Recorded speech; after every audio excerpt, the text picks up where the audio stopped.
السلام علیکم اسٹوڈنٹ، امید کرتی ہوں کہ آپ سب باخیریت و حفاظت کے ساتھ اپنے گھروں میں محفوظ ہوں گے۔ اسٹوڈنٹ، آج ہم اپنا پری 9 کے لیے سلیبس سٹارٹ کرنے جا رہے ہیں۔ الحمدللہ پری 9 کے سلیبس میں ہمارا 9 کا سلیبس جو ہے اس کا پہلے میں انٹروڈکشن آپ کو کرواتی چلوں کہ 9 کا سلیبس 3 پارٹس میں ڈیوائیڈ ہے۔ پہلا حصہ جزء اول جو ہے وہ قرآن مجید سے ہے، جس میں سورۃ انفال شامل ہے اور اس کے 10 رکوع ہیں۔ دوسرا حصہ احادیث کا ہے جس میں 10 حدیث شامل ہیں، اور تیسرا پورشن معزز مطالعہ کا ہے۔ بیٹا آج ہم اپنا پہلا حصہ سٹارٹ کریں گے جزء اول قرآن مجید پورشن سے، سورۃ انفال رکوع نمبر 1۔ تو بیٹا سورۃ انفال جو ہے، انفال کا مطلب ہے مال غنیمت، اور یہ سورہ مال غنیمت کے اباؤٹ ہے، اس لیے اس کا نام انفال رکھ دیا گیا۔ یہ سورہ غزوہ بدر کے موقع پہ نازل ہوئی۔ غزوہ بدر 17 رمضان مبارک 2 ہجری کو ہوا۔ بیٹا یہ اس وقت اللہ تعالیٰ کی طرف سے اس سورہ میں مال غنیمت کے متعلق احکامات نازل ہوئے تھے۔ بیٹا ہم سٹارٹ کرتے ہیں، ساتھ ساتھ میں اس کی ڈیٹیل آپ کو بتاتی چلوں گی۔ پہلا رکوع ہے ہمارا، بسم اللہ الرحمن الرحیم۔ یسألونک، وہ سوال کرتے ہیں آپ سے، عن الانفال، مال غنیمت کے بارے میں۔ کل، کہہ دیجئے، الانفال مال غنیمت للہ، اللہ کا ہے، ورسول، اور اس کے رسول کا ہے۔ یہاں بتایا گیا کہ وہ سوال کرتے ہیں آپ صلی اللہ علیہ وسلم سے۔ کون سوال کرتے ہیں؟ یعنی مجاہدین آپ صلی اللہ علیہ وسلم سے مال غنیمت کے بارے میں سوال کرتے ہیں کہ مال غنیمت کس کا ہے، مال غنیمت کی ڈویژن کیا ہے، کیونکہ اسلام کی آمد سے پہلے جو جنگیں ہوتی تھی اس کا مقصد کوئی خاص مقصد نہیں ہوتا تھا، وہ ذاتی غرض کے لیے لڑی جاتی تھی۔ اکثر تو آپس میں ذاتی دشمنیاں ہوتی تھی، اس لیے لڑائی ہوتی تھی، یا کہ دوسروں کے مال کو لوٹنے کے لیے جنگیں کی جاتی تھی۔ تو جس کے ہاتھ جو مال لگتا وہ اس کا مالک بن جاتا۔ تو لہٰذا پہلے کوئی اصول و ضوابط نہیں تھے مال غنیمت کی ڈویژن کے متعلق کہ کس طرح سے جنگ میں لوٹا ہوا مال جو ہے وہ کس طرح سے ڈیوائیڈ ہو۔ لیکن اسلام کی آمد پر جب اسلام کی پہلی جنگ ہوئی، جنگ بدر، تو اس وقت پھر اللہ تعالیٰ نے اس کی ڈویژن کے باقاعدہ قانون بنایا، ایک اصول یا ایک پورا ضابطہ دیا کہ مال غنیمت کی ڈویژن کس طرح سے ہونی چاہیے، مال غنیمت کس کا ہے۔ مسلمان تو اللہ تعالیٰ کی رضا کے لیے لڑ رہے تھے، ان کا تو مقصد کوئی دنیاوی مقصد نہیں تھا، نہ تو مال حاصل کرنا تھا، نہ کوئی ان کی ذاتی دشمنی تھی، وہ تو اللہ کی رضا کے لیے لڑ رہے تھے نا۔ تو اس وقت پھر اللہ تعالیٰ، اگر وہ اللہ کی رضا کے لیے لڑ رہے ہیں تو جو جنگ کے بعد مال حاصل ہوا اس میں بھی وہ اللہ کی رضا کے لیے اسے چھوڑیں گے، وہ اس کے لیے نہیں لڑ رہے تھے، نہ ہی وہ اس پہ اپنا حق جمائیں گے۔ تو لہٰذا اس لیے فرمایا گیا قل الانفال للہ ورسولہ، کہ کہہ دیجئے کہ مال غنیمت تو اللہ اور اس کے رسول کا ہے۔ یعنی آپ لوگ تو مجاہدین تو اللہ کی رضا کے لیے لڑ رہے ہیں، تو مال غنیمت بھی اللہ اور اس کے رسول کا ہے۔ فاتقوا، پس ڈرو، اللہ سے، واصلحوا، اور صلح رکھو، ذات بینکم، آپس میں اپنے تعلقات کو آپس میں درست رکھو۔ یعنی آپس میں جھگڑا ہونے لگا نا کہ مال غنیمت پہ کہ یہ مال میرا ہے یا یہ میرا ہے، تو اس چیز پہ آپس میں اختلافات شروع ہو گئے۔ تو اللہ تعالیٰ نے فرمایا کہ مومنوں سے کہہ دو کہ آپس میں اپنے تعلقات کو درست رکھیں۔ وَأَطِیعُوا اللَّهَ وَرَسُولَهُ، اور اطاعت کریں اللہ اور اس کے رسول کی، یعنی اللہ اور اس کے رسول کا حکم مانیں، جیسے اللہ تعالیٰ فرماتے ہیں، جیسے رسول اللہ صلی اللہ علیہ وسلم کہتے ہیں ویسے ان کا حکم مانیں۔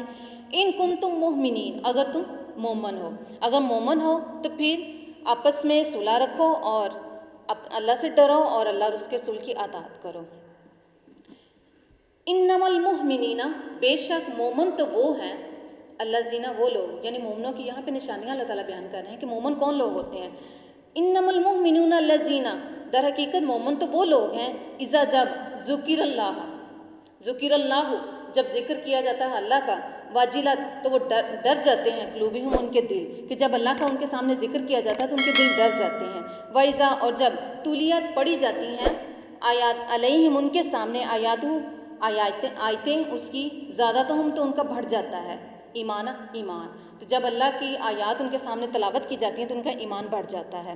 وَعَلَىٰ رَبِّهِمْ يَتَوَكَّلُونَ، اور وہ اپنے رب پر بھروسہ رکھتے ہیں۔ یہاں اللہ تعالیٰ مومنوں کی نشانیاں بیان کر رہے ہیں، مومنوں کی صفات بیان کر رہے ہیں کہ مومن تو وہ لوگ ہوتے ہیں جب اللہ کا ذکر ان کے سامنے ہوتا ہے تو ان کے دل ڈر جاتے ہیں، اور جب اللہ کی آیات کی تلاوت کی جاتی ہے تو ان کے ایمان میں اضافہ ہو جاتا ہے اور وہ اللہ پر بھروسہ رکھتے ہیں۔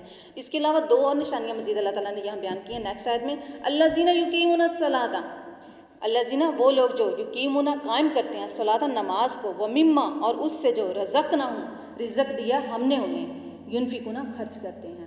کہ جو مومن وہ ہے جو نماز قائم کرتے ہیں اور جو رزق ہم نے انہیں دیا اس میں سے خرچ کرتے ہیں، یعنی صدقہ خیرات کرتے ہیں۔ اولئک یہی لوگ ہیں، ہم المؤمنون، مومن حقا سچے، اور یہی لوگ جو ہیں وہ سچے مومن ہیں، یعنی سچے مومنوں کی نشانیاں بیان ہو رہی ہیں یہ۔ لاہم ان کے لیے دراجات درجے ہیں، عند ربہم ان کے رب کے پاس، وہ مغفرت اور بخشش ہے، و رزق اور رزق ہے، کریم عزت کا، اور اللہ کے ہاں ان کے لیے بلند درجات ہیں، مغفرت ہے، بخشش ہے، اور رزق کریم ہے، یعنی عزت کی روزی ہے۔ یہ انعامات ہیں مومنوں کے لیے، حقیقی مومنوں کے لیے اللہ تعالیٰ کے ہاں۔ بیٹا یہ ہمارا ہاف رکوع کمپلیٹ ہوا، ٹرانسلیشن کمپلیٹ ہوئی۔ اس میں سے ہم شارٹ کوسچن ہائی لائٹ کریں گے، وہ ہم دیکھتے ہیں بورڈ پہ لکھے ہوئے ہیں۔ پہلے رکوع میں مومنوں کی کیا صفات بیان ہوئی ہیں؟ تو بیٹا میں نے آپ کو بتایا مومنوں کی صفات کون کون سی اللہ تعالیٰ نے بیان کی ہیں۔ اللہ تعالیٰ فرماتے ہیں کہ مومن تو وہ ہیں جب ان کے سامنے اللہ کا ذکر کیا جاتا ہے تو ان کے دل ڈر جاتے ہیں، جب آیات کی تلاوت ہوتی ہے تو ان کی ایمان میں اضافہ ہو جاتا ہے، وہ اللہ پر بھروسہ رکھتے ہیں، نماز قائم کرتے ہیں اور صدقہ خیرات کرتے ہیں۔ انفال سے کیا مراد ہے؟ انفال سے مراد بیٹا میں نے آپ کو بتایا کہ انفال سے مراد مال غنیمت، یہ مال غنیمت یعنی جنگ کے بعد کفار کی طرف سے چھوڑا ہوا مال جو میدان میں وہ چھوڑ جائیں اسے مال غنیمت کہتے ہیں۔ مجاہدین آپ صلی اللہ علیہ وسلم سے کس کے بارے میں دریافت کرتے ہیں؟ مجاہدین آپ صلی اللہ علیہ وسلم سے مال غنیمت کے بارے میں سوال کرتے ہیں، مال غنیمت کے بارے میں دریافت کرتے ہیں۔ مال غنیمت کے بارے میں کیا حکم ہے؟ اب سیکنڈ آیت میں ہے کہ مال غنیمت کے بارے میں کیا فرمایا، فرسٹ آیت میں اللہ تعالیٰ نے فرمایا کہ مال غنیمت اللہ اور اس کے رسول کا ہے۔ جب اللہ کا ذکر ہوتا ہے تو مومنوں کی کیا کیفیت ہوتی ہے؟ یہ بھی بیٹا ہم نے مومنوں کی صفات پڑھی ہیں کہ جب اللہ کا ذکر ہوتا ہے تو ان کے دل ڈر جاتے ہیں۔ حقیقی مومنوں کے لیے اللہ کے ہاں کیا اجر ہے؟ اللہ نے کیا انعامات بتائے ہیں مومنوں کے لیے؟ حقیقی مومنوں کے لیے اللہ تعالیٰ نے فرمایا کہ اللہ کے ہاں ان کے لیے بلند درجات، بخشش اور عزت کریم یعنی عزت کی روزی ہے۔ بیٹا یہ ہمارے شارٹ کوسچن تھے جو فرسٹ ہاف رکوع سے ہوئے تھے، یہ آپ لوگ اپنی ریڈنگ بک میں ہائی لائٹ بھی کریں گے اور کوسچن رائٹ بھی کریں گے۔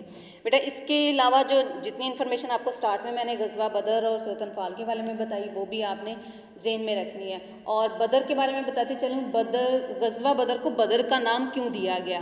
بدر کا نام اسے اس لیے دیا گیا کیونکہ یہ جنگ جس جگہ پہ لڑی گئی تھی نا وہاں ایک کنواں تھا جس کا نام بدر تھا، تو اس کنویں کے نام کی وجہ سے اس غزوہ کو غزوہ بدر کا نام دیا گیا۔ اوکے اسٹوڈنٹ، تھینک یو، اللہ حافظ۔